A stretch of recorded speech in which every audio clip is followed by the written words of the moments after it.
The truth does not require your belief. The truth is real. You can beat it on the ground, you can rip it apart, you can look inside it. Nobody needs to guard the truth from inspection.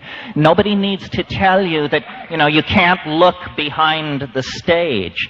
And so my motivation is to try to, number one, bring people to the realization that the spiritual path, if you want to think of it that way, that is a real thing, and it will carry you to the real thing. All spiritual disciplines that I know, except for psychedelics, put a great deal of emphasis on putting the pedal to the metal. Push, push, push, meditate, make offerings, do mantrayana, do pranayama, do puja, push, push, push. With psychedelics, suddenly there's a very deep interest in, and where are the brakes? You see? You're no longer pushing. Once you get to the psychedelics, seeking is an attitude which ill becomes you. You have found it. You have found it. Now, what in the hell are you going to do with it? And this is a great dilemma for anyone who goes into this. I mean, I am, as I see myself, I'm a preacher in the marketplace. But I know, and I'm sure most of you know, that I could walk out of here, you could walk out of here, and you could go as far as your courage would carry you. There is no barrier. There are no more barriers. You can go as far as your fucking courage will carry you. And at that point, you have to ask the question, do I want to be the mad monk of Cold Mountain? Do I want the villagers down in the valley to say, oh yes, we see him occasionally up in the mist, naked, flying with the eagles? Because you can be that person.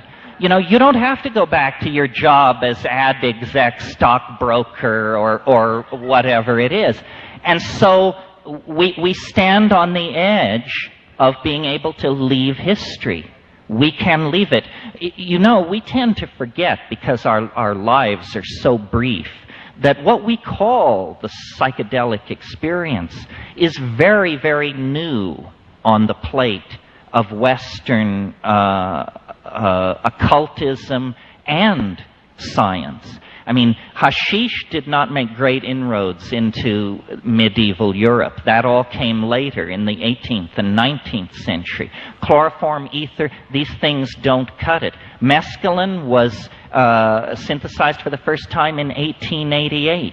These things had to compete with many other interesting areas of scientific exploration in the 20th century. We have not come to terms with what they mean and what they are.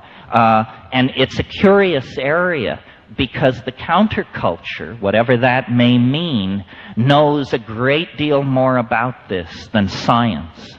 I mean, science does not explore this area because it senses enormous danger for its ontological machinery.